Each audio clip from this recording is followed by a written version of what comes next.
Hey everybody, and welcome back to the channel. Today we're going to be talking about the cooking oils, the four major ones that you do not want to cook with. We're also going to be talking about four healthy alternatives that you can use that will help reduce inflammation and can help prevent chronic disease. As I went throughout my career, I've noticed that it's the small choices that we make every day that end up leading to these chronic issues. And so if we really want to combat heart disease, diabetes, neuropathy, strokes, heart attacks, autoimmune diseases, gut health, we really need to work on these small choices that we make every day. And things that we are exposed to every day, such as high sugary diets, highly processed foods, highly processed cooking oils that are very pro-inflammatory, then this will eventually lead to these chronic illnesses that we see so rampant in America. If I can help you make better decisions, then we can be very preventative when it comes to your health. Or if you are in a chronic illness state, we can talk about how these little small choices eventually add up to where in the future that chronic disease isn't going to plague you, or it's better and you can regain your quality of life. I talk to many patients every day, especially that have neuropathy, that over the years they've just done these small things, smoking, drinking, their diet, such as diabetes, high sugary diets, that have led them to the point where it hurts to walk, they can't feel their feet, they can't go walk on the beach anymore, they can't play with their grandkids, and their body is just starting to break down on them. So after talking to thousands of them, it's kind of the same story with each of them. And when we talk about these four cooking oils, it's really the same story with all of them. It really doesn't change too much. All of them have high omega-6s, all of them are highly processed, and they have very little nutritional value.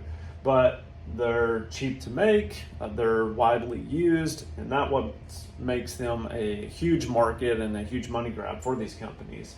The first one, and me being from the South, we used canola oil for everything, and heart disease is very rampant in my family. Of course, we didn't have the best diet, as highly sugary diets, a lot of gluten, a lot of bread. And canola oil is something, we would make cornbread with. It's something that we would bake the majority of our foods in, cakes and pies and everything. But after doing a lot of research, this is not a healthy oil to cook with. It gets processed in the body and causes a lot of free radicals. And if you know what free radicals are, they are just little electrons that bounce around throughout your whole body. Think of them like a bullet, and they're just tearing apart tissues. They're tearing apart your organs and causing more inflammation in the vessels. And so when we talk about anything that is highly processed, then it's fairly unstable, and it can lead to more free radicals being produced in the body. And the more free radicals we have in the body, it's more of these little bullets going all around our body, causing damage. This can look very different for a lot of people, especially if it happens in the heart. It looks like heart disease. If it happens in the brain, that can look like dementia or Alzheimer's. If it happens in the liver, that's cirrhosis, or it can be, hepatitis, whatever it may be. Not saying that this canola oil directly ties into that, but when we talk about heart disease and the vessel health, I think it's highly likely that this is causing the issue. Many people are omega-3 deficient. I was just listening to a talk with Dr. Amen, who has been studying a lot of brain health. His goal is to end mental illness. And he was talking about our omega-6 ratios are so high in America from the foods that we eat. And a lot of it comes from these cooking oils, and it causes that inflammatory response. And from all of the brain scans that he's done, thousands of brain scans, he finds that a lot of people are omega-3 deficient. So if we take the reverse of this, if you start eating avocados, if you start eating fatty fishes, walnuts, or any type of nuts really have a good omega-3 fatty acid profile, then what can happen is you can actually prevent these issues from occurring. You can prevent free radical damage and chronic inflammation in the body. If you have arthritic type issues, if every joint in your body hurts, really look at these cooking oils.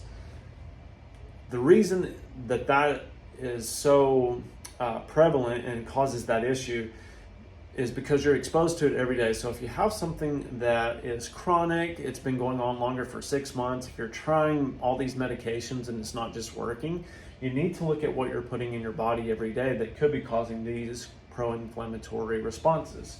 So canola oil is the first one. The next one is soybean oil.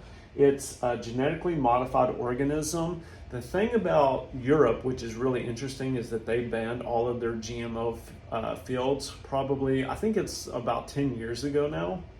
And you can go over there and eat bread and you can use these oils, and most people, especially if they have an autoimmune issue, don't have the issues when they go over to Europe because these GMO foods do something to our body that causes an inflammatory response and it doesn't like them. So a lot of your GMO foods are soybeans and corn. Those are the two biggest ones. And cut those out of your diet. Corn syrup is in everything, corn starch, high fructose corn syrup. These are inflammatory chemicals that are in your food that you need to cut out. So get used to reading the ingredient label, see what it's in.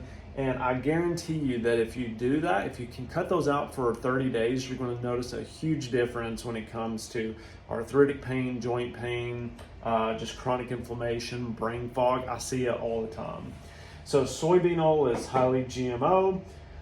It's also very high in these omega-6s, like all of these. So we know that if something is high in omega-6s, we need to avoid it because it's going to be very pro-inflammatory. It's very high in trans fats that are very linked to heart disease.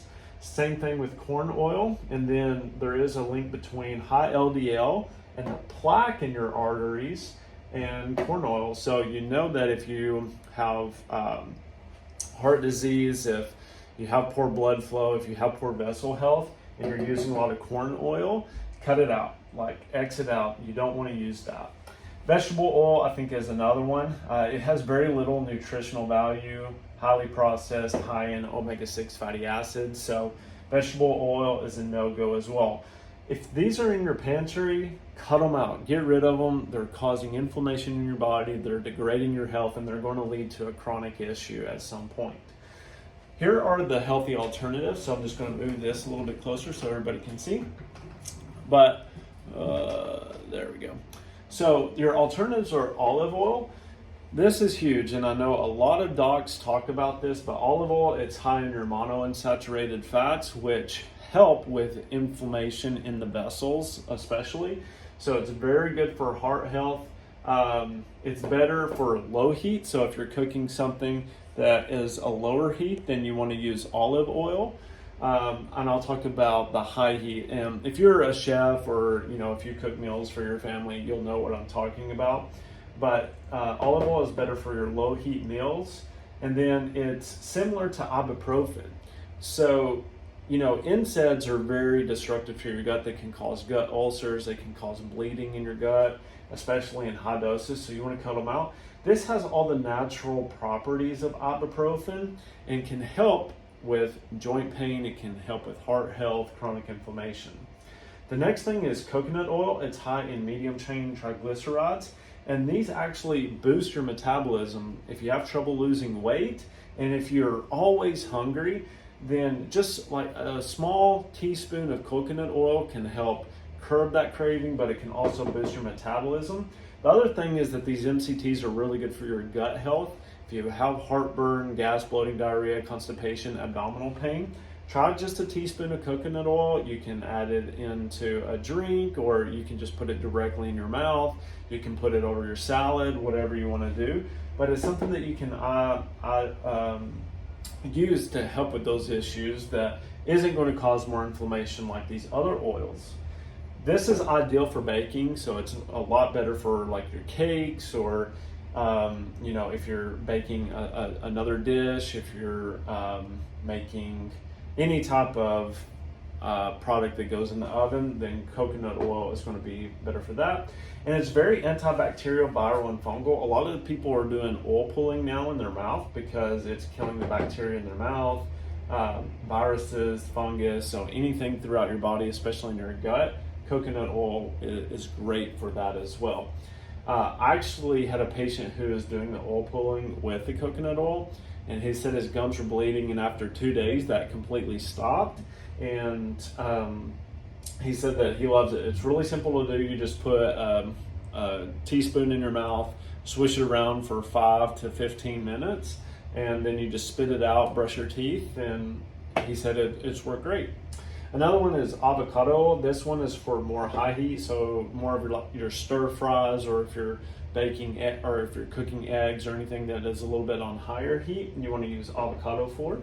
And then ghee, this is more for like frying and sautéing, like stir fry. Again, you can choose either one of these, and it has a high smoke point, so it's not going to denature like some of these coconut oils and olive oils will. It's going to be a little bit more stable, and you don't have to worry about it causing any issues. So let me know what you think in the comments below if you have any questions, if you have any tips for any of the viewers. But I thought that this was a real interesting topic. I know a lot of people have been talking about it. So reach out to me if you have any questions. There's some free resources in the description below. And hopefully this was helpful, and I'll see you all next time. Bye.